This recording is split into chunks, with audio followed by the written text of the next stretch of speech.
I've always been good at spotting lies. They smell like overly sweet coffee that I don't drink and uninvited flowers. My husband became too overprotective. And then I heard him whisper into the phone to his mother, "Take it all off, she has over $1 million there." They thought I was asleep. They thought I was a naive fool, easy to rob. But I didn't cry. I smiled in the dark. They mistook my silence for fear, but it was cold rage. They wanted to steal my inheritance, my $1 million. Well, let them try. My trap is already set. And the price of their greed is exactly 3 rubles. Hello, dear listeners. I'm glad to welcome you. I present to you a new interesting story. Enjoy listening. Galina Fedotova never considered herself suspicious, rather observant. Over 37 years of life, she's learned one simple thing. People lie not with words, but with their eyes, their hands, and those very pauses when a question is asked, and you have to make up the answer on the fly. Denis had been lying almost constantly for the past 2 weeks. She noticed it for the first time this morning when he brought her coffee in bed. Just like that. On Wednesday, Galina opened her eyes, saw her husband with a cup in his hand, and felt something inside her tense, like a string. Denis never brought coffee to bed. Even in the first year of marriage, when they were still pretending to be lovebirds, the most he could do was grumble from the doorway. "Get up, I boiled the kettle." "Why are you up so early?" she asked, propping herself up on her elbows. He smiled. Too widely. Just like that, he slept well. He wanted to please you. This pause before he pleases, a second, barely noticeable, her. And handed it over. Galina took the cup and sipped. The coffee was sweet, even though she hadn't had it for 5 years. "Thank you," she said. "Delicious." He went into the kitchen, whistling something cheerful, and Galina remained sitting, looking out the window. A fine October rain drizzled outside, gray and tedious, like her anxiety. At work, she had been trying to distract herself with numbers all day. Accounting is a salvation for those who don't want to think about life. Columns, tables, reconciliation reports. The main thing is not to get distracted. But thoughts still crawled in like annoying flies. Denis. He was acting strange. Not just strange, but suspicious. He became too attentive, too caring. It was unusual and more frightening than if he had suddenly been rude or offensive. On Friday, he bought flowers, a bouquet of chrysanthemums, yellow and white, wrapped in rustling film. Just like that, for no reason. Galina took the bouquet, thanked him, and went to look for a vase. Her hands were shaking. Denis had bought flowers only a couple of times in 5 years, for his birthday and March 8th, and even then, not every year. "Do you like it, Moto?" he asked, peering into the kitchen. "Very." She replied, trimming the stems with scissors. "Beautiful." He stood in the doorway, his hands in his jeans pockets, looking at her as if he wanted to say something. But he didn't, just nodded and went into the room. Galina put the vase on the windowsill and dried her hands with a towel. Something was brewing. She felt it with her whole skin, with all her nerves, with some ancient feminine intuition that never deceived her. Towards evening, Denis began asking questions. They were sitting in the kitchen, she was heating up dinner, he was scrolling through something on his phone and suddenly said without looking up. "Listen, what about? How much do you have set aside for the renovation?" Galina froze, ladle in hand. "Why do you need it?" "Just curious." "You wanted to remodel the kitchen." "Enough money." She slowly poured the soup into bowls. "Enough." "Exactly. Maybe it's better to save up some more." "No hurry." Galina sat down opposite, took a spoon. "Denis, I've been saving for 3 years already. I have enough." He nodded, but it was clear that the answer did not satisfy him. He expected something else, numbers, maybe specifics. "And how much do you have for me in total?" he asked. As if between business. "But on the account."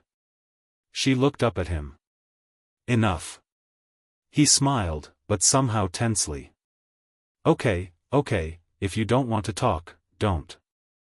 I just wanted to know if they needed help." Help from Dennis, who in 5 years of marriage had never once offered to chip in for groceries. Galina finished her soup in silence. Everything inside went cold, but her face remained calm. This was her main talent. Not to show what was going on inside. Money, then, it was about money. There really was a decent sum in her account, more than $1 million. It was an inheritance from Kira's grandmother, the only person who truly loved Galina, unconditionally. Her grandmother died 2 years ago, leaving behind an apartment and savings. Galina sold the apartment, added the money to her savings, and decided to slowly put it aside. Maybe for renovations, maybe for a vacation, or maybe just for a rainy day. Dennis knew about the inheritance. Back then, 2 years ago, he even tried to offer to invest the money in a friend's business. Galina declined, gently but firmly. Since then, the topic of money hadn't come up between them. Until this week, on Saturday. Dennis started asking about her purse. At first, he was subtle, like, "Your phone hasn't rung," then he started looking for the charger, claiming the cord was broken. Galina saw him glance sideways at her wallet lying on the dresser. On Sunday, he asked if she wanted to get a joint account. He said it would be more convenient, they could save together, spend together. After all, they were family. Galina stood by the mirror, braiding her hair and looking at his reflection. He was sitting on the edge of the bed, still so sweet and caring, and lying. He lied so much it was even awkward to watch. "I feel comfortable." "With your palm," she replied. Calmly, she's used to it already. He frowned. "But this is some kind of stupidity. We've been together for so many years, and you're still like a stranger." "I'm not a stranger. I'm just used to managing my own money." He didn't insist, but he walked around gloomier than a thundercloud all day. And Galina thought, remembered, analyzed. 5 years ago, she married Dennis almost by chance. He was charming, easygoing, knew how to say the right things at the right time. She was tired of being alone, she was 32. And everything around. They kept saying, "It's time, it's time, it's time." So she gave in. The first year was bearable, a misery, of course, but not hell. An ordinary life. He worked as a manager in some office. She kept the books at a construction company. In the evenings they watched TV series, on weekends they went to his mother's dacha. Zhanna Konstantinovna, the mother-in-law.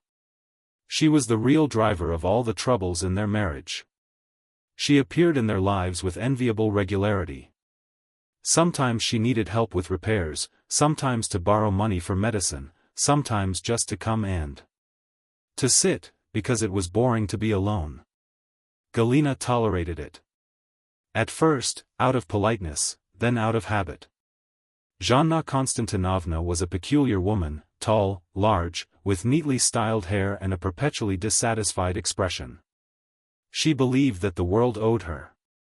And Dennis owed her, and, of course, his daughter-in-law, too. 2 years ago, when Galina received an inheritance, her mother-in-law suddenly became especially affectionate. She came with guests, inquired about her health, even paid compliments. Galina was not under any illusions. She saw how Zhanna Konstantinovna looks at her new handbag, the updated furniture, the latest phone. Back then, her mother-in-law hinted that it would be nice to help the poor pensioner. Her pension is small, life is expensive. Galina nodded, sympathized, but didn't give any money. Zhanna Konstantinovna was offended and didn't call for 3 months, and now, apparently, she decided to act through her son. Galina went to bed late. Dennis was already snoring, sprawled on his side of the bed. She lay there, staring at the ceiling, and knew something was about to happen soon. A strange feeling was growing inside her. Calm. Not fear, not panic, just calm, cold and hard as ice. She learned this as a child, when her parents drank and yelled at each other until they were dizzy. She learned not to show emotion, not to yell back, just wait. Wait for the storm to subside, and then do what needed to be done. Now a new storm was approaching, and Galina knew, I have to be prepared. The next day, she got up early, got dressed, and left the house without waking her husband. It was chilly outside, the wind flapping the hem of her gray coat. She walked quickly, almost without thinking, on autopilot. The bank branch opened promptly at 9 a.m. Galina was third in line. A consultant. A young woman with a tired face listened to her question and nodded. Yes, of course, we can change the PIN code, it's quick. Can I activate another service? Galina asked, so that whenever someone tried to withdraw a large sum, a notification would be sent to the security service. The woman looked at her carefully. Are you afraid of scammers? Something like that. In 20 minutes, everything was done. The PIN code on the main card. The card with the million plus was changed. The old PIN 3086 remained on the spare card, the one with exactly 3 rubles on it. Galina had once used it for small purchases, but then abandoned it. Now it could come in handy. Galina left the bank and stopped on the steps, breathing in the cold air. People were around again, some hurrying to work, others lugging bags of groceries. An ordinary morning in an ordinary city. But everything inside her had changed. She was ready. That evening, Dennis started talking about money again. This time more carefully, avoiding sharp corners. Listen, have you thought about opening a deposit? He asked, picking at his pasta with a fork. The interest is dripping. It's profitable, isn't it? Galina shrugged. She'd thought about it, but hadn't decided yet. What if the card gets stolen or the account gets hacked? There are so many scammers these days. He grinned. They won't steal it. How can you be sure? Because your mommy is going to steal Dennis, she wanted to say, but remained silent, just looking at him with a long, calm gaze. He looked away first. The night was quiet. Galina lay, listening to the trees rustling outside the window, to the hum of a car somewhere in the distance. Dennis was breathing evenly, almost silently. She knew he wasn't sleeping. She could feel it. Over 5 years of marriage, she'd learned to read him not only by his eyes and intonation. She'd learned to anticipate. And now the premonition was so clear that she wanted to laugh. Well, let them try. She'd wait. The morning began with a call. Galina had just gotten out of the shower when she heard Dennis's phone ringing in the hallway. He picked it up quickly, too quickly, and his voice sounded wary. Yes, Mom. Hi. Galina wrapped herself in a robe and listened. The walls in their Khrushchev-era apartment were thin, you could hear almost everything. Today. Well, I don't know. Dennis fell silent, apparently listening to what his mother-in-law was saying. Okay, fine, come around 6 o'clock. Galina came out of the bathroom, drying her hair with a towel.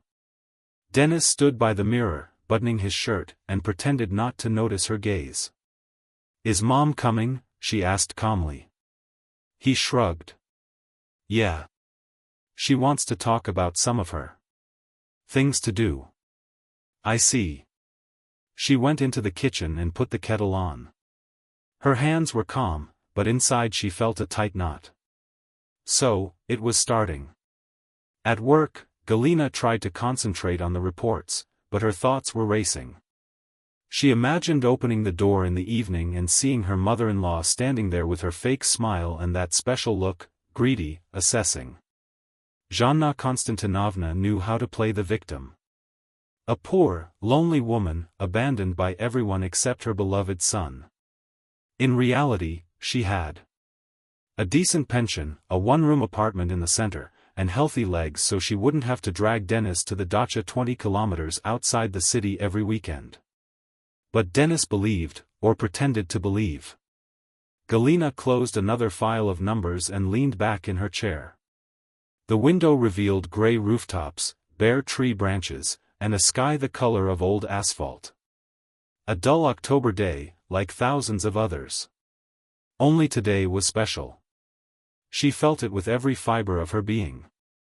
That evening, Galina arrived home at exactly 6 o'clock and got up on the 4th floor. Unlocked the door, and immediately heard voices. Denis and his mother were sitting in the kitchen, drinking tea. On the table stood a box of store-bought pastries. The chocolate-covered eclairs were sticky and cloying. "Ah, Galachka, come in, come in." Zhanna Konstantinovna waved, as if inviting her into her own home. "Denis and I are just having tea. Come join us." Galina took off her jacket, hung it on a hanger, and walked into the kitchen. Her mother-in-law looked in full dress. A light blouse, dark trousers, her hair styled in neat waves, a fresh manicure. Beige, discreet. A classic 60-year-old woman who takes care of herself and wants everyone to notice. "Hello, Zhanna Konstantinovna." Galina sat on the edge of a chair and poured herself some tea from the teapot. "How are you, dear?" Her mother-in-law smiled, but her eyes were cold, searching. "You work a lot, you're tired, as usual." "Yeah, your job is stressful, numbers, reports." "I'd go crazy." Zhanna Konstantinovna bit into an eclair and dabbed her lips with a napkin. Denis said, "Are you planning on remodeling the kitchen?" Galina looked up at her. Eyes. "I'm getting ready. It's probably going to be expensive. Everything's so expensive now. Furniture, appliances, it's just awful." "No problem, I can handle it." Zhanna Konstantinovna shook her head with the air of a connoisseur of life. "Good for you, of course, but you know, maybe there's no need to rush. The money is in the account." "That's good. A reserve. And the kitchen is fine as is. We can wait. Here it begins." Galina slowly stirred the sugar in her tea. "I don't like the kitchen. I want to update it." "Well, that's understandable." Her mother-in-law leaned closer, and she smelled of cheap floral perfume. "But you. Think about it, what if you need the money for something more important, treatment, for example, or something else?" Denis sat silently, staring into his cup. His face was tense, as if he was expecting an explosion. "If I need it, I'll use it," Galina answered evenly, "but so far they haven't needed it." Zhanna Konstantinovna sighed so theatrically that you wanted to applaud. "I, for example, have been saving my whole life, penny by penny. And so what? Now I'm retired, barely making ends meet. Utilities are expensive, medicine is expensive. It's good for Denis. It helps." Galina raised an eyebrow. "It helps." Denis twitched. "Well, sometimes I'll give her some money, bring groceries." Galina nodded. Interesting. She'd thought that her mother-in-law spent maybe 500 rubles a month out of the family budget. Apparently, Denis helped out with his own money, which, judging by his constant debts to her, he didn't have. "I'm thinking," continued Zhanna Konstantinovna, examining her nails. "Maybe I should sell my apartment. I have a one-room apartment in the center. It's probably expensive. I could sell it and buy something simpler on the outskirts, and live on the difference." Galina sipped her tea. It was hot, burning her lips. Not a bad idea. Her mother-in-law raised her eyes. "Do you really think so?" "Of course, if you need money, this is a logical option. Zhanna Konstantinovna was silent, clearly expecting something else, then smiled, but the smile came out crooked. Yes, I think so, maybe we shouldn't sell yet. Maybe there's a different way? She fell silent, looking at Galina expectantly. Denis was looking too. Both were waiting for their daughter-in-law to offer to help herself. To say herself, you don't need to sell. Here's some money, live in peace. Galina finished her tea and stood up. I'll go change. I'm tired after the day. She left the kitchen, feeling two gazes on her, confused and angry. In the bedroom, she closed the door and sat down on the edge of the bed. Her hands trembled slightly, not from fear, but from anger, cold, quiet, inquisitive. They wanted her money. That was obvious. Zhanna Konstantinovna hadn't come just like that. She had come to test the waters, to see if her daughter-in-law would succumb to pity. And Denis was aware of it, sat nearby, silent, and waited. Galina. She listened. Voices in the kitchen began to sound again. Quieter now, more muffled. She stood up, went to the door and opened it a couple of centimeters. Her words came in fragments. She doesn't want to, you see, she's greedy. Mom, don't do this. She's just being careful. Careful. She has a million lying around idle, and I'm rotting in retirement. Quiet, she'll hear. Let her hear. I raised you all my life alone. Your father left when you were 3. I worked 2 jobs. And now what? You married this cold woman and you can't even help me properly. Denis muttered something unintelligible. We have to act, Zhanna Konstantinovna hissed. You see, otherwise we'll never get anything. She's not stupid. See how she got out of it. Sell the damn apartment, she says. Easy for her to say. She has everything herself. And what are you suggesting? Pause. Galina held her breath. I was thinking maybe you could find out the PIN code for her card. You have access to her purse. Look, the card is there. Then I'll withdraw the money quickly at night, so she doesn't have time to notice, and in the morning we'll say the card was stolen on the subway, for example, or in the store. Silence. So thick that Galina could hear her own heart beating. Are you serious? Denis's voice was tense, but not indignant, rather interested. Absolutely. Listen, she won't even notice right away. She has over $1 million there. So what if we took it out, we'll split it later. You get half, I get half. Fair enough, right? Another pause. I don't know, Mom. It's risky. Risk? What risk? She won't even guess. And if she does guess, so what? You'll say you didn't know anything. Fraudsters hacked the account. Things are like this these days. All the time. And if she goes to the bank, what if? The bank will shrug it off. She had the security card with her. No one knew the PIN except her. It's her own fault, she didn't keep an eye on it. Believe me, everything will be fine. Galina slowly closed the door. Everything inside her went numb. She wasn't surprised. Somehow, she wasn't surprised at all.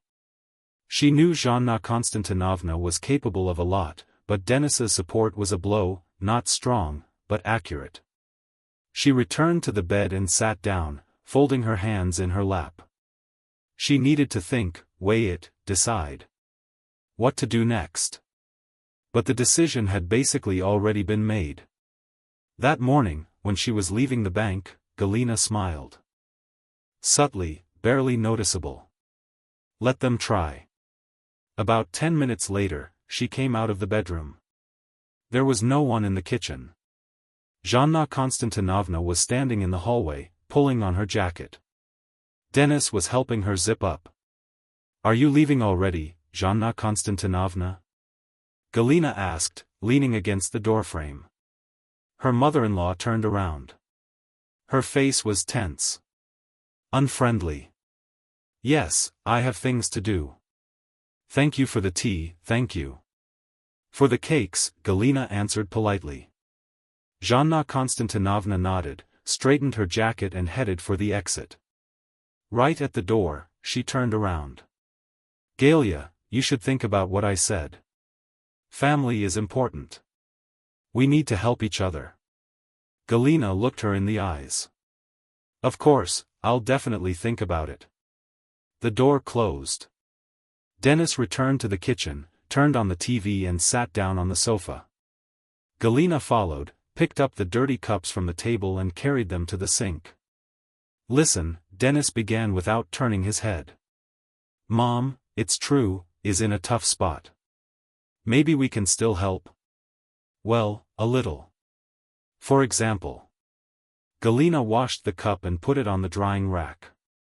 Why did she need 200,000? He shrugged, trying to live a life of peace.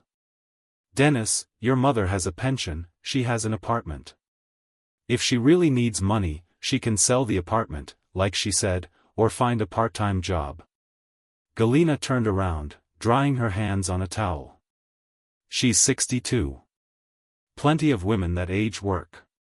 Dennis frowned. You've become somehow tough. Not tough, realistic. He didn't answer. They spent the entire evening in tense silence. Galina was reading a book. Dennis was watching some show on TV. Before bed, he went to the bathroom, splashed around for a long time, then came out, lay down, and stared at his phone. Galina closed the book and lay down next to him. The darkness was thick. The wind howled outside. She could hear Dennis fidgeting under the covers, typing something on the keyboard, texting, probably with his mother. Planning. Galina turned on her side, staring at the wall. Inside, it was surprisingly calm, almost indifferent. 5 years. It turns out a marriage can be ruined by one conversation in the kitchen, one decision to steal money from your wife, colluding with your mother. She recalled how they met.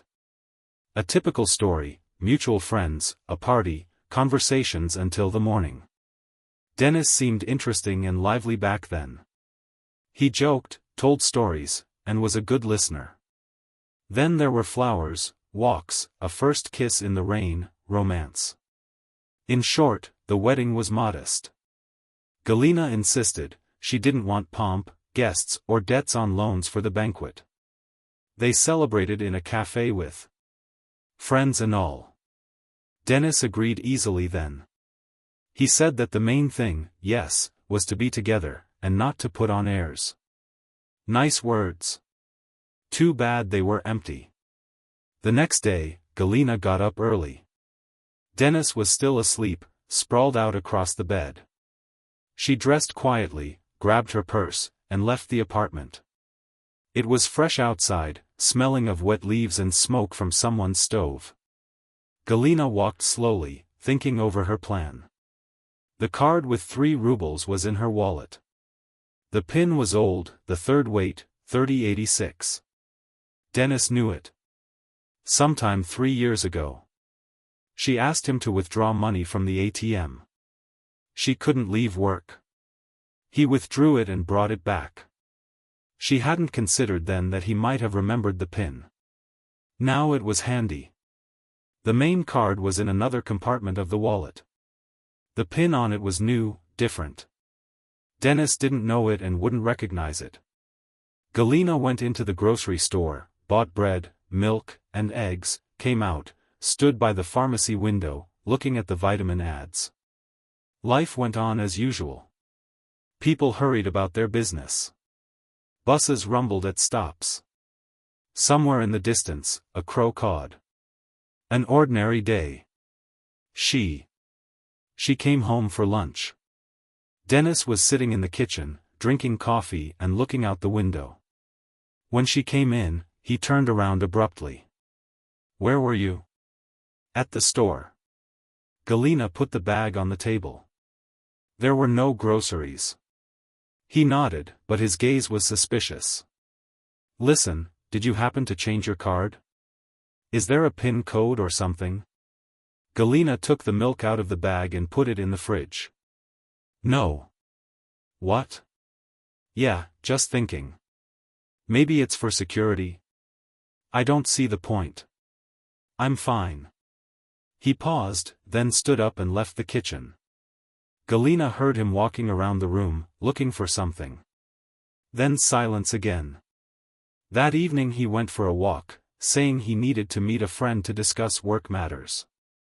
Galina didn't ask, simply nodded and wished him a good evening. She was left alone. She sat by the window with a cup of tea and looked out onto the street. The streetlights had already come on, casting yellow spots on the asphalt. The wind blew fallen leaves along the sidewalk. Beautiful, actually. Autumn had always been her favorite time of year.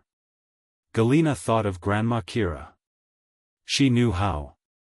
Finding beauty in simple things, in a cup of tea with honey, in an old book with yellowed pages, in the evening silence she would say, "Galachka, remember, people come and go, but you remain with yourself, so take care of yourself, don't let anyone trample what's inside." Then Galina nodded, not quite understanding. Now she understood perfectly. Dennis returned late, around 11 o'clock, smelling of cigarettes and cold, went to the bathroom, washed his face, and went to bed silently. Galina lay down too, pulled the blanket up to her chin, and closed her eyes. Everything inside was ready, taut, like a string before a shot. All that was left was to wait for them to take the first step, the last step, the one after which there would be no turning back. Galina grinned in the darkness. I wonder what they would feel when they understood: fear, anger, shame. Probably anger. Shame is for those with a conscience. She turned on her side and closed her eyes. Tomorrow would be a new day, and the day after tomorrow, perhaps, it would all end or just begin. Galina woke to silence, strange, thick, almost ringing. It was dark outside. The clock on the nightstand showed 12:30. She lay motionless, listening to her own breathing and to what was happening next to her. Dennis was not sleeping. She felt it with her whole body, every nerve. He lay quietly, but his breathing was uneven, alert, not like in sleep. The minutes dragged on like hours. Galina didn't move, keeping her eyes closed. Everything inside her clenched in anticipation. Any minute now something would happen. And it did. Dennis carefully, almost silently, threw back blanket. The bed creaked slightly under his weight. He froze, apparently checking to see if she was awake. Galina was breathing evenly, feigning sleep. He stood up, walked to the door, and quietly closed it behind him. Footsteps in the hallway, the creak of a floorboard. The click of a lock in the bathroom. Galina opened her eyes. The darkness was thick, but she could make out the outlines of furniture, the closet window. Her heart was beating evenly, almost calmly. Only her hands trembled slightly as she raised them and clenched them into fists. A muffled voice came from the bathroom. Dennis spoke quietly, under his breath, but the walls. They were thin, very thin. Mom, are you ready? Pause. He listened to Zhanna Konstantinovna answer. Write down the PIN code 3086. The card is in her purse, black. Sberbank. Withdraw everything. She has over 1 million there. Galina closed her eyes. This is it. This is what she was waiting for. Now, at this moment, everything was finally decided. There were no more doubts, hesitations, pity. Only cold, clear confidence. Only at night, so that she doesn't have time to block it in the morning, Dennis continued. Tomorrow I'll say that the card was stolen on the metro. We'll split it in half. It's coming. Another pause. Then he said briefly, come on, good luck. Click. The conversation was over. Galina lay there, staring at the ceiling. Inside, it was surprisingly quiet. No pain, no disappointment. Only a slight, almost ironic curiosity about what they would feel when everything went wrong. Dennis returned a couple of minutes later, carefully lay down, pulled the blanket up, breathing unevenly, nervously, apparently worried. Galina smiled in the darkness.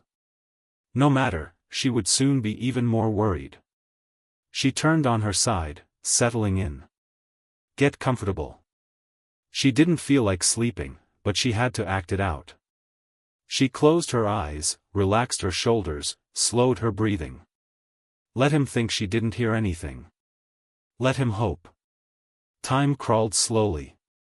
Galina listened to the dripping faucet somewhere behind the wall, the creaking of the wind in the window frame, and Dennis tossing and turning under the blanket. He clearly couldn't sleep. He was probably going over the plan in his head, imagining his mother withdrawing the money, how they would divide the spoils, how he would feign shock and indignation tomorrow. Galia, the card was stolen, scammers, we need to get to the bank immediately. Pathetic. It was a show, but they apparently believed it would work. About 30 minutes passed, maybe 40. Galina was already starting to doze off for real when Dennis's phone suddenly vibrated violently on the nightstand. He jumped up as if stung, grabbed the receiver, and stared at the screen. Even in the darkness, Galina saw how his face turned pale, almost gray. His mother appeared on the screen. The message was long. The text flashed, but Galina made out the beginning clearly. Son, she knew everything. Me now. Dennis froze, then turned sharply, looking at his wife. She lay motionless, her eyes closed, breathing evenly and deeply. He watched for about 10 seconds, then jumped out of bed and rushed out of the bedroom, not even closing the door behind him. Galina opened her eyes. The light came on in the hallway. She heard Dennis pacing around the apartment, muttering something under his breath. Then the click of a lighter, the smell of cigarette smoke. He was smoking right there in the apartment, although he always went out to the balcony. She got up, threw on a robe, and went out into the hallway. Dennis was standing by the window, holding a phone in one hand, a cigarette in the other. His face was pale, beads of sweat glistened on his forehead. What happened? Galina asked, leaning calmly against the doorframe. He winced and turned around abruptly. Nothing, everything's fine. It doesn't look like it. You're all pale and smoking at home. He swallowed and looked away. Mom wrote, she's in trouble. What troubles? A pause. Dennis took a drag on his cigarette and blew the smoke out the window. I don't know for sure, something with the bank. She went to the ATM, wanted to withdraw money, and they blocked her card, called security. I don't understand what. Something's happening. Galina came closer and looked at him carefully. It's strange, why did she go to the ATM at night? How should I know? Maybe she urgently needed money? At midnight. Dennis nervously stubbed out his cigarette on the windowsill. Galia, I don't know. She wrote that there was some kind of misunderstanding, that she was accused of attempted fraud. What nonsense. Galina nodded. Okay, whose card she tried to use? He froze and looked at her with a long, searching gaze. Something flashed in his eyes, fear, suspicion, despair. Mine, probably, but whose else, I don't know. You know better. The pause dragged on. They stood opposite each other, and the air between them was so thick you could cut it with a knife. I don't know anything, Dennis finally squeezed out. Nothing at all. This is some kind of mistake. Galina grinned. A mistake, of course. She turned on the light and put the kettle on. Her hands were calm, firm. Dennis followed her in and stopped at the table. Galia, he began carefully, did you happen to change PIN code on the card? She turned around and raised an eyebrow. I changed it the day before yesterday. What happened? His face fell. Why? For security. You yourself said that we need to be more careful. So I decided to be on the safe side. He was silent. Galina saw how he was frantically thinking, trying to figure out what had gone wrong. The kettle boiled. She poured water into a mug and threw in a tea bag. And I left the old PIN code on the other card, she continued, calmly stirring the spare one with a spoon. It only has 3 rubles, though, but the card is valid. Dennis turned even paler. Stronger.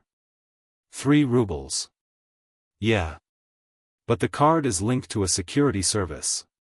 You know, that thing. If someone tries to withdraw a large amount, the bank immediately blocks the transaction and calls security. Convenient, right? Silence. So heavy that you wanted to open the window and let in some fresh air. Dennis stood there, his mouth agape, looking at her like she was a ghost, then swallowed, running his hand over his face. Did you do this on purpose? Galina sipped her tea. Of course, on purpose. You thought I didn't hear your conversation with your mother in the kitchen about how to find out the PIN and withdraw money. He backed away as if she had hit him. It's not what you thought. Not that. Galina grinned. Dennis, I heard every word. Your brilliant plan, steal money from me, split it in half and blame it on the scammers. It's a beautiful idea, there's nothing to say. He tried to say something, but his voice broke. Galia, it was Mom's idea. I was against it, honestly. She was just putting pressure on me, saying that she had nothing to live on, that you were greedy. Stop. Galina raised her hand. No need to blame everything on your mother. Did you agree? You told me yourself. I was just dictating my PIN to her half an hour ago. I heard everything. So don't lie. Dennis slumped in his chair, his head in his hands. Oh my God, what's going to happen now? Galina finished her tea and put the mug in the sink. Now your mother's sitting in the bank, explaining to security why she tried to withdraw $1 million from someone else's card. They can even hand the materials over to the police if they want. It depends on whether I file a report. He raised his head. If you don't file a report, please, don't file one. It's Mom, she'll go to jail. Galina looked at him for a long time, searchingly. There he is. He sits there, pathetic, scared, and asks to feel sorry for his mommy, the same one who tried to rob his wife an hour ago. I don't know, she said finally. She hadn't decided yet. Dennis jumped up and took a step towards her. Galia, come on, understand, this is just stupid. We didn't mean to offend you. We just needed the money. We always need money, she interrupted. Normal people earn it, they don't steal it. He fell silent, stood with his hands down, and utter despair was written on his face. Somewhere deep down, Galina felt a slight pang of pity, but only a slight one. Very light.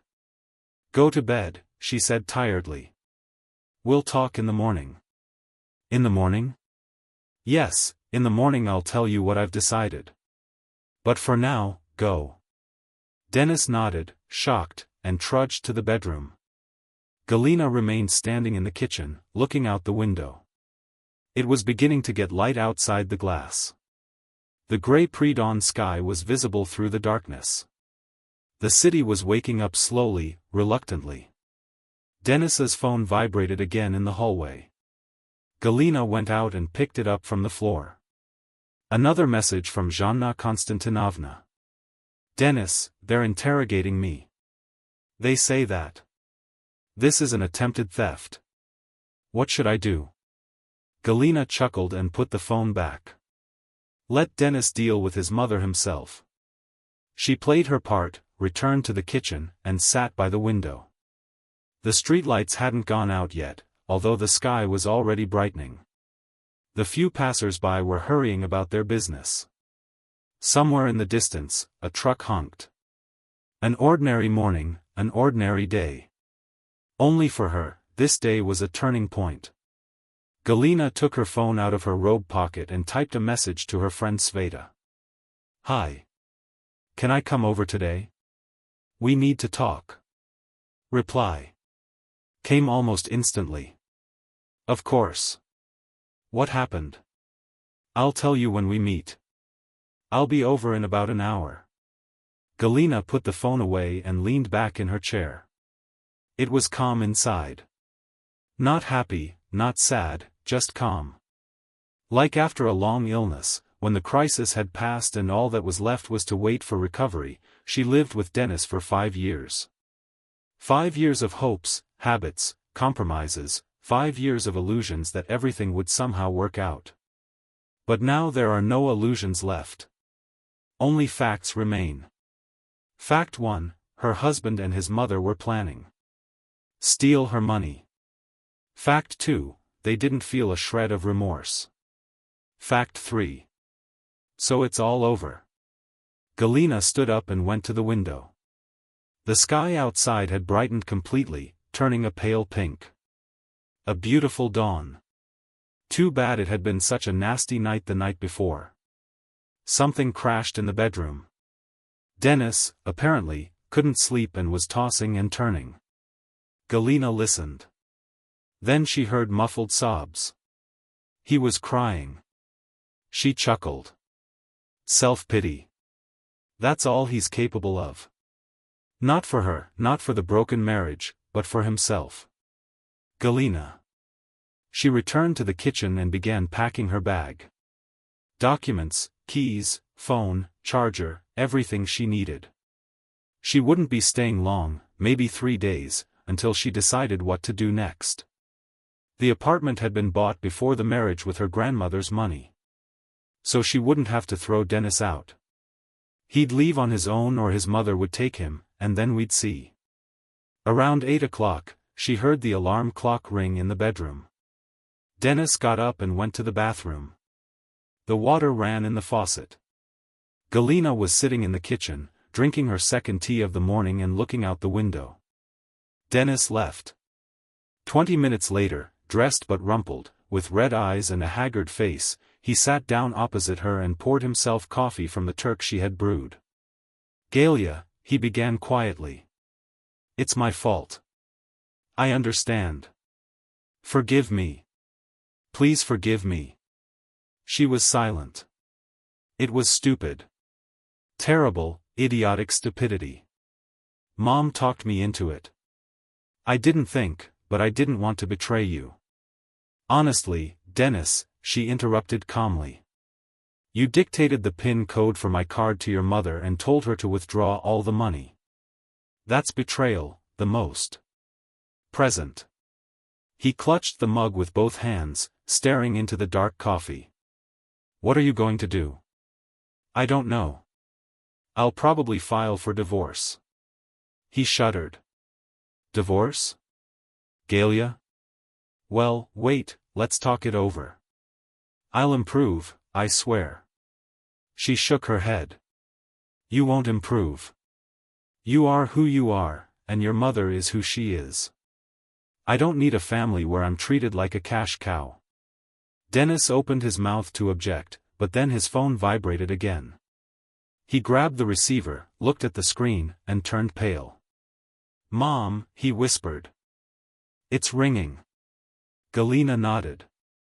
Answer. He pressed the button and brought the phone to his ear. Hello, Mom, where are you? Zhanna Konstantinovna's voice was hysterical and loud. Galina heard every word. Dennis, they kept me at the bank for 3 hours. They interrogated me for 3 hours like a criminal.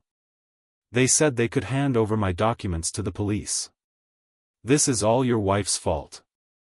She set this up on purpose. Dennis was silent, clutching the phone with white fingers. Can you hear me? She set us up, deliberately changed the PIN code and left that damned card with 3 rubles. I knew we'd try to withdraw the money. Mom, be quiet, be quiet. How can I be quiet? I was almost arrested, they barely let me go. And only because your precious wife hasn't filed a report yet, but they said that if she does, I'll be held accountable. Galina listened, not taking her eyes off the window. Her mother-in-law's voice sounded pitiful and angry at the same time. She was yelling, accusing, demanding intercession. Mom, calm down. Dennis tried to interrupt her. I'll be there soon, we'll talk. You don't have to come. It's better. Tell that snake not to write a statement. Do you hear me? Let her not write one. Galina stood up, walked over to the table, and held out her hand. Give me the phone. Dennis looked at her with fear, but handed over the phone. Galina brought it to her ear. Zhanna Konstantinovna, hello. She choked mid-sentence. Are you to blame for all this? I'm to blame for protecting my money. Galina chuckled. Interesting logic. You set us up on purpose. You set yourself up when you decided to steal my money. I just accepted. Precautions. I didn't mean to steal, it was a misunderstanding. Of course, Galina spoke calmly, almost mockingly. You just happened to go to the ATM at night with my card and my PIN. An accident? Yes. Zhanna Konstantinovna choked with indignation. You're heartless. My pension is small. I have nothing to live on, and you have over $1 million just lying around. Could you help? I could, agreed Galina. If you had asked like a human being. They tried to rob me at night, in collusion with my husband. Silence. Then the mother-in-law spoke more quietly, almost pleadingly. Galia, please don't write a statement, I beg you. I will never do it again. Just don't write. Galina was silent, considering whether to write or not. On the one hand, she wanted to teach this impudent woman a lesson, to show that not everything is forgiven. On the other hand, she wanted to deal with the police, the investigations, the testimony. It was worth it. Okay, she finally said. I won't write, but on one condition. What is it? You and Dennis never appear in my life again. No calls, no visits, no requests. I'm filing for divorce, I'll do everything quickly and quietly, and you'll disappear forever. Zhanna Konstantinovna sobbed. Okay, whatever you say. Just don't write a statement. We agreed. Galina hung up and handed the phone to Dennis. He took it with trembling hands. He looked at her, lost. Are you really not going to write a statement? I won't, but on the condition that you move out of here today, take your things and leave, and never show up again. He nodded without looking up. I understand. Galina. She turned and went to the bedroom. Behind her, she heard him get up, walk into the room, and start packing his things into bags. Half an hour later, he was standing in the hallway with 2 bags. Pale and lost. Galia, he said quietly.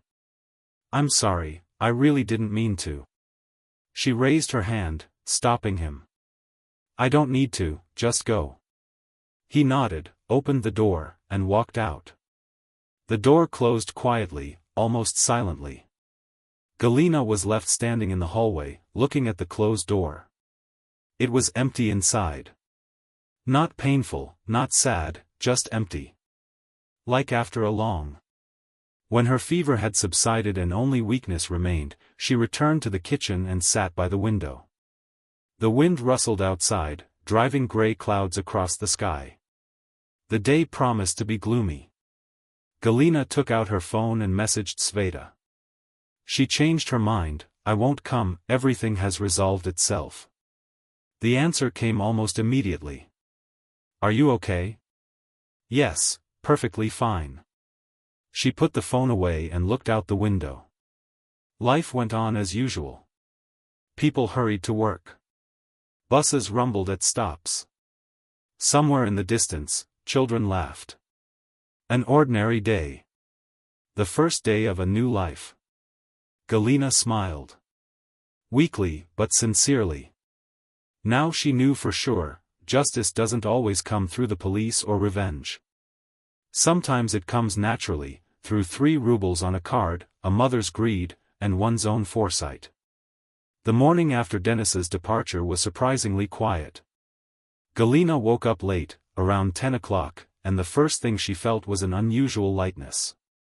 The apartment was empty. The silence was so thick that she could hear the pigeons cooing on the ledge outside the window. She got up and walked through the rooms. Everywhere. Denis's absence was palpable. His jacket wasn't on the coat rack in the hallway. His sneakers had vanished from under the nightstand. His shaving kit wasn't in the bathroom. Even the scent of his cologne had faded. Galina stopped by the living room window and looked down at the yard. Children were kicking a ball between the garages. A woman with a stroller was leisurely strolling along the path. An old man was walking a dachshund. An ordinary life, in which her personal drama meant absolutely nothing. She returned to the kitchen, made coffee, and sat down at the table. She needed to think, plan, decide. What to do next? Get a divorce, change the locks, just in case. Although Denis left the keys on the nightstand. Wipe out 5 years of my life as if they never happened. But for some reason I didn't want to think about it. I just wanted to sit, drink hot coffee, and watch the clouds drift by the window. The phone rang around noon. Sveta. Galina pressed the green button. Hello, Gawka, why are you silent? What happened yesterday? You wrote that you had decided everything, but then you disappeared. Galina chuckled. Sorry, I didn't have the strength to explain. Okay, explain now. I'm already going crazy with curiosity. Galina sighed and began to tell the story. Briefly, without unnecessary details. Sveta listened silently, occasionally gasping. When Galina finished, her friend let out a long sigh. There you have it, mother and son. Well, it doesn't matter now. The main thing is that it's all behind us. Behind us. Gawka, are you filing for divorce? Of course. Next week I'll go to the registry office. I'll find out what I need to do, and he won't resist. Galina shook her head, although Sveta couldn't see her. He won't. He's glad himself that I didn't file a complaint against his mother. So. That will get everything sorted out quietly and quickly. Listen, how are you feeling now? You're probably the only one there who's sad. Galina paused. You know, oddly enough, I'm not sad. Rather, I feel relief, like a weight has been lifted off my shoulders. For 5 years, I lived with the feeling that something was wrong, and now I understand it wasn't me who was wrong, it was him and his mother. Sveta paused, then said softly, Come to my place this evening, we'll have tea and chat. It's sad to be alone. Thank you, I'll come. After their conversation, Galina got dressed and left. Out into the street. She needed a walk, to clear her head, to take her mind off things. She wandered the familiar streets, looking at the display windows of stores, watching people. Everything seemed somehow new, as if she were looking at the world with fresh eyes. She lingered in the bookstore for about 20 minutes, leafing through the new releases, and bought a detective novel and a collection of short stories. She'd been wanting to read something light and relaxing for a long time. She went outside and ran into her neighbor, Aunt Luzia. She lived on the floor above and was known throughout the building for her love of gossip. Galachka. Hello. Aunt Luzia's smile broadened. It's been a while since we've seen each other. How are you? How's your husband? Galina smiled politely. Hello, Ludmila Fyodorovna. Everything is fine. Thank you. And what about your Denis, who was leaving with his bags yesterday? I saw him from the window. Did you have a fight? That's it. Galina held back a sigh. Gossip would spread through the building at the speed of sound. "We're getting divorced," she said calmly, "we didn't get along." Aunt Lucia gasped, pressing her hand to her chest. "Oh, my God, and I thought you were such a strong couple. Young, handsome." "It happens," Galina shrugged. "No big deal, life goes on." She said goodbye and moved on, feeling her neighbor's curious gaze on her back. By evening, the whole building would know the Fedotovs were getting divorced. So what? She didn't care. That evening, she did go to Sveta's. Her friend greeted her with open arms, sat her down in the kitchen, and brewed fragrant tea with thyme. "Tell me everything, in order," Sveta demanded, settling down opposite her. "And don't you dare hide anything." Galina told her, in detail. Without rushing. Sveta listened with her mouth open, and in the end she simply shook her head. "Wow, you're such a good girl, Jackdaw. If I were you, I would have immediately called the police with a screaming scandal, but you calculated everything so calmly and outwitted them." "Not outwitted, just took precautions." "You're a genius," Sveta laughed. 3 rubles on the card. That's a classic. I can just imagine how stunned your mother-in-law was when they twisted her arms at the bank." Galina chuckled. "It was really funny to imagine." "You know, I'm not even mad at them," she admitted. "Rather, I regret it. It's a shame that I wasted 5 years of my life on a man who was capable of such a thing." Sveta reached across the table and covered her palm. "Don't regret it. 5 years, Mirit, isn't a long time. The main thing is that you realized everything in time and left, because some people live their whole lives with people like that and suffer." Galina nodded. Sveta was right. The main thing is that she didn't close her eyes, endure, or forgive. She simply left, and it was the right thing to do. They sat until midnight, chatting about all sorts of nonsense, work, vacation plans, the new TV series Sveta was watching. Binge-watching. Galina listened, laughed, sipped tea with honey, and felt the tension of the last few days gradually ease. She returned home late. The apartment greeted her with silence and darkness. Galina turned on the light and walked through the rooms. Everything was in its place, everything was calm. She went to bed and for the first time in weeks, fell asleep right away, without anxious thoughts or nightmares. The following week, Galina took a day off and went to the civil registry office. The divorce proceedings turned out to be surprisingly simple. Dennis didn't object, he even showed up without reminders. He signed all the papers silently and left without saying goodbye. Galina watched him go, feeling nothing, no pity, no anger, no regret. Just an emptiness, which, however, didn't oppress or torment, but rather liberated. A month later, the divorce was final. Galina received the certificate, put it in her document folder, and breathed a sigh of relief. That's it. Period. A new chapter in her life. In November, she signed up for English classes.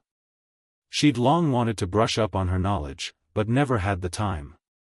Now she had time to spare. In the evenings, she sat with her textbooks, listened to podcasts, and watched movies in English with subtitles. In December, a pleasant event happened at work. Her boss called her into his office and offered her a promotion. The senior accountant was going on maternity leave. A replacement was needed. "Galina Alexandrovna, you're our most responsible and competent," he said, tapping his pen on the table. "Can you handle it?" Galina smiled. "Of course I can." The promotion meant a raise in salary and more responsibility, but Galina wasn't afraid. On the contrary, she wanted to dive in. She threw herself into work, filling the void that sometimes still made itself felt. By the new year, the apartment had been transformed. Galina had finally started the kitchen renovation she'd been dreaming of. She hired a crew, chose the furniture and appliances. The process was slow, with hitches and delays, but she was nervous. She now had a ton of patience. At the end of December, Sveta called and invited her to a corporate party. "Gaka, how long can you sit at home? Let's go have some fun. My colleagues will be there, they're all good guys. You'll meet people and have a good time." Galina. She refused, but Sveta was persistent. In the end, she agreed. The corporate party turned out to be noisy and cheerful. Galina sat at the table, drank champagne and listened to her colleagues tell stories about office life. One of them, Mikhail, a tall man of about 40, with a pleasant face and kind eyes, sat down next to her and started a conversation. "Sveta says, are you an accountant?" he asked, smiling. "I respect you, I'm a complete loser with numbers." Galina grinned. "It's a matter of habit." They talked all evening. Mikhail turned out to be an engineer, worked in a design. He was interested in hiking and photography, and his conversations were engaging and humorous. Galina, without realizing it, relaxed and even laughed a few times. At the end of the evening, he asked cautiously, "Can I call you?" "If you don't mind, of course." Galina paused. She wasn't looking for a relationship, she hadn't thought about it at all. "But why not?" she replied. "I don't mind." He smiled, and there was something warm and sincere in his smile. They called each other a week later, met at a cafe, talked, and walked through the snowy park. Mikhail. He was an attentive listener and an interesting conversationalist. Galina told him briefly about her divorce. He nodded with understanding. "I'm divorced too," he admitted. 3 years ago. It was hard at first, but then I realized it was for the best. Life got better, it became easier to breathe." Galina smiled. So she wasn't the only one who felt this way. They continued to meet once a week, no more often, leisurely, without pressure, without obligations, just having a nice time together. In January, an unexpected meeting happened at work. Galina. She was standing by the coffee machine in the hallway when a group of people emerged from the elevator. Zhanna Konstantinovna was among them. Galina froze. Her mother-in-law also noticed her, stopped, and turned pale. They looked at each other for a few seconds. Then Zhanna Konstantinovna abruptly turned away and walked toward the exit. Galina watched her go and smiled. Apparently, her mother-in-law had come to visit someone she knew or was on business, and clearly hadn't planned to run into her former daughter-in-law. She poured coffee and returned to the office. She felt calm, and had no desire to find out anything. Relationship, making claims. All of that was in the past, and I didn't want to go back to it. That same evening, Dennis called. Galina stared at the name on the screen for a long time, then finally answered, "Yes, Galia, hi, it's me. I hear what you need." Pause. He apparently didn't expect such a cold tone. "I wanted to talk. Can I?" "Speak." Another pause. "I live with my mother in her one-room apartment. We are cramped. Very cramped. We argue constantly. She nags me every day, says that because of me, everything has gone to hell. It's so twisted that if I hadn't gotten involved in this whole card thing, we'd be living normally now." Galina chuckled. "And what do you want me to say? Feel sorry for you?" "No, I just wanted you to know. It's hard for me. Really hard. Dennis, I'm sorry, of course, but it's your choice. You chose your mother and her greed. So now you have to live with the consequences." He sighed heavily. "Will you never forgive me?" "Yes." Galina thought about it. Forgive? Maybe someday she will, when time passes, when the pain finally dulls. But now? I didn't want to forgive. I don't know, Dennis. Maybe, but definitely not now. And even if I forgive, we won't get back together. It's impossible. I understand. He spoke quietly, almost in a whisper. Forgive me for everything. She didn't answer, just hung up and put the phone on the table. Dennis didn't call again. February brought news from Sveta. A friend called one evening, excited and happy. Gaka, listen, do you remember my cousin Tamara? She works as a realtor. So, she says there's a one-room apartment on your street for sale. Dennis with his mother. They're trying to sell her apartment and move out. Apparently, they couldn't take it anymore. Galina laughed. Seriously? Absolutely. Tamara says they're asking an exorbitant price, but there are no buyers. The apartment is old, the building is dilapidated, so they sit and argue further. Galina shook her head, so they couldn't get along after all. Greed and mutual grievances took their toll. So what, she said calmly, I don't care. And it was true. She really didn't care. Dennis and Zhanna Konstantinovna were in the past, and there was no point in dredging up that past. I wanted it. Spring came unexpectedly early. By March, the streams were already flowing, the first grass was turning green, and the trees were budding. Galina went to work with a light heart, met with Mikhail, studied English, read books. Life improved. Not immediately, not suddenly, but gradually, day by day. She learned to wake up without anxiety, fall asleep without heavy thoughts, learned to enjoy the little things, a cup of morning coffee, a good book, a warm spring breeze. In April, the kitchen renovation was finished. Galina stood in the middle of the renovated room and she looked around with satisfaction. Light furniture, new appliances, convenient cabinets. Everything turned out exactly as she dreamed. She invited Sveta to the housewarming party. Her friend came with a bottle of wine and a bouquet of tulips. Gaka, it's beautiful, she admired, looking at the kitchen, just like in a magazine. They sat until dawn, chatting, laughing, reminiscing about the past. Sveta suddenly asked, listen, don't you regret how things turned out? Well, with Dennis? Galina thought, looking into her glass of wine. You know, sometimes I regret it, I regret the money I spent. Time, but I don't regret leaving. If I had stayed, it would have only been worse. They would have kept me for the rest of my life. And so I'm free. Sveta nodded.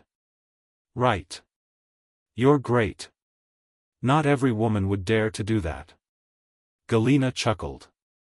I just realized one thing in time. You can't live with people who see you not as a person, but as a wallet.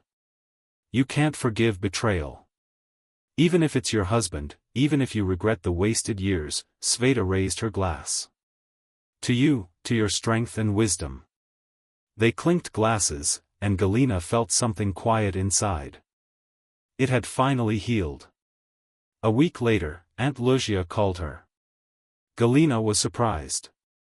The neighbor usually didn't call, she'd just meet her in the entryway and start a conversation. Galachka, hello. Listen, I just happened to see your ex. He was standing near the store, asking for cigarettes. He didn't look so great. He'd aged, haggard. Galina politely thanked him for the information and hung up. She didn't feel sorry for Dennis.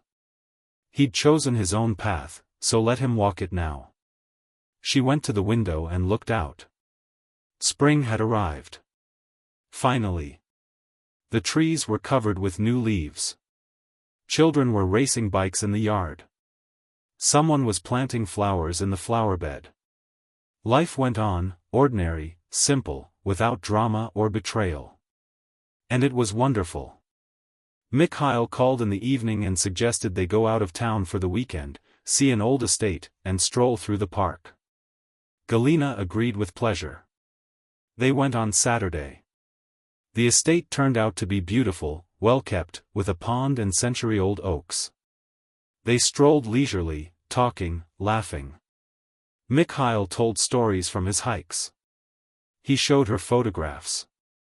Galina listened and thought about how easy she felt with him.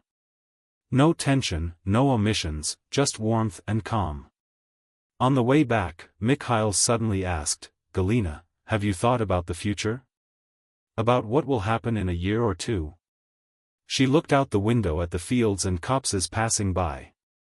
"I've thought about it, but I don't make plans. I live in the present. It's simpler and calmer." He nodded wisely. They fell silent, and the silence was light, comfortable. By the summer, Galina had finally settled into her new position. Work was going well, and her boss. She was praised, and her colleagues respected her. She even considered enrolling in professional development courses. She wanted to move forward, develop, and not stand still. In June, Sveta brought news again. "Listen, Tamara says Dennis and his mother finally sold the apartment. For a pittance, of course, but they sold it. They moved out. He rents a room somewhere on the outskirts. She went to live with her sister in the village. They never settled anything, they just had a huge fight."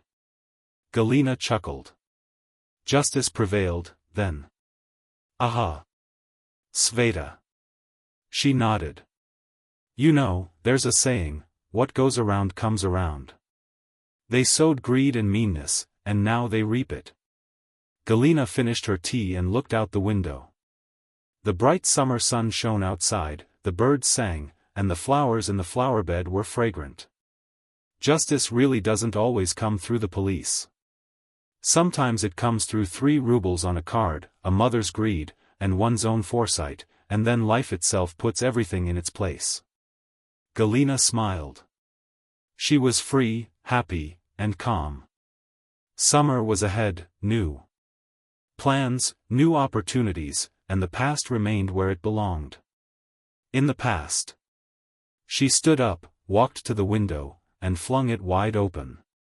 Fresh air rushed into the room, bringing with it the smell of mown grass and warm asphalt. Life went on, and it was wonderful. If you liked this story, subscribe to stay up to date with new heartfelt stories and leave a comment. I'm always interested in your opinion.